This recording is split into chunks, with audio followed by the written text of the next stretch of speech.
Blossom Christian Tales. How My Imported Husband Finished Me. Episode 2. On her first day at the hospital, Gloria's nerves fluttered as she stepped through the gleaming glass doors, her new badge clipped to her uniform. The scent of antiseptics and the steady hum of activity filled the air. She was greeted by her supervisor, who introduced her to the team, a diverse group of nurses and doctors, each with their own stories and backgrounds.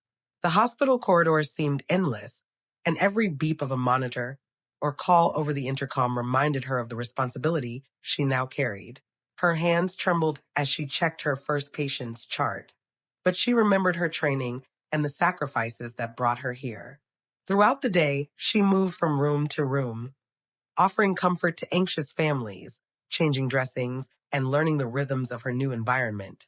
There were moments of doubt, when a patient's condition worsened or when she struggled to find the right words in a difficult conversation. But her colleagues offered encouragement, and she found strength in their support. By the end of her shift, Gloria was exhausted but proud. As she left the hospital, the Minnesota sky painted in soft evening colors, she paused for a moment outside the entrance. She realized she had taken her first steps not just into a new job, but into the life she had dreamed of, one built on resilience, hope, and the unwavering belief that she belonged. Yet, even as she achieved so much, loneliness crept in like a shadow. One evening, sitting alone in her quiet apartment, Gloria let out a heavy sigh. "I am so lonely. I cannot find a good man here. Every relationship breaks my heart," she whispered to the empty room, her words hanging in the silence. Desperate for comfort, she called her friend Catherine in Liberia. "Girl, America is not easy," Gloria confessed, her voice trembling. "I am making money, but I barely have time for myself. Everyone dreams of coming here, but this place is tough. Sis, we work so hard for everything, and the bills never stop. I miss my country. There is nowhere like home. Anyway, enough about me. How are you doing?" Catherine spoke with a vibrant, uplifting tone, full of hope. "I am doing very well, Gloria.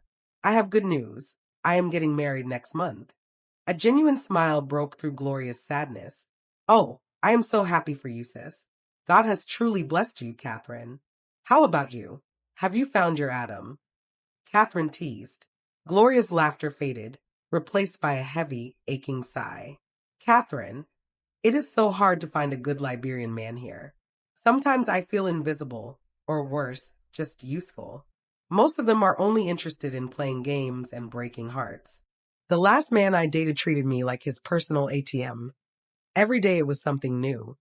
His car needed fixing, his bills were overdue, or he wanted new clothes and shoes. The moment they find out you are a nurse, they start chasing after you, as if all your hard work and sacrifices were meant for them. It hurts, Catherine.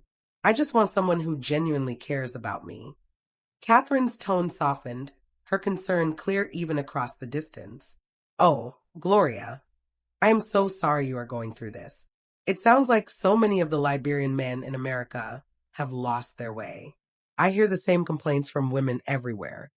Men who do not want to work, who expect their partners to carry all the weight. One of my closest friends in Philadelphia is struggling with the same thing. My heart aches for you, sis. It is time to open your heart to someone from another background. But do not lose hope. Keep fasting, keep praying. I believe with all my heart that God will send you the right husband, someone who will cherish you for who you are." Gloria closed her eyes, letting Catherine's words wash her like a gentle embrace. In that quiet moment, she felt the ache of distance, the weight of all she had sacrificed, and the fragile hope that, one day, love and belonging would find her too. "Sis, I have prayed and fasted, but nothing changes. This country feels so lonely. I miss Liberia so much. I remember those days when we would go out together. Oh my God, I am so bored here. It was nice speaking with you today. Please extend my greetings to your parents." The silence of her apartment pressed in, making her memories of home feel even more vivid and bittersweet. She wondered if she would ever truly belong in this new land, or if she would always feel like an outsider, yearning for laughter and connection left behind. Later that day, a message popped up on Facebook Messenger. "Hello, Gloria. You have grown into such a beautiful lady. My name is Varney. Do you remember me from seventh grade? A spark of excitement lit up her heart, breaking through the dull ache of loneliness. She remembered Varney's smile from years ago, the way he used to make the whole class laugh. Oh, yes, I do, she replied, her fingers trembling with anticipation. For a moment, she let herself hope that, just maybe, something good was about to happen. He asked for her number, and as soon as she shared it, they began talking like old friends reunited after years apart. Are you married? Do you have children? Varney asked. Gloria hesitated, her heart pounding. Would he judge her for being alone? No, I'm not married, no kids, she replied, a hint of vulnerability in her voice. She wondered if he could sense the loneliness behind her words. Would he understand how hard it was to build a life in a place that felt so far from everything familiar? A beautiful woman like you, what happened? He teased gently. She laughed, surprised at how natural it felt. America keeps you busy. We are always working. But inside, she thought it is more than that. It is the emptiness after the workday ends, the longing for someone to share the little moments with. She wondered if he could hear the ache beneath her laughter. She turned the question back to him. What about you? Are you married? Do you have children?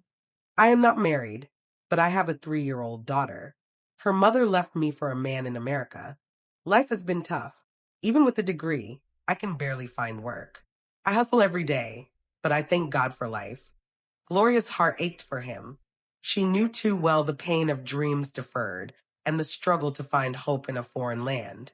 She wondered what it would be like to raise a child alone, to feel abandoned and yet still grateful for the small blessings.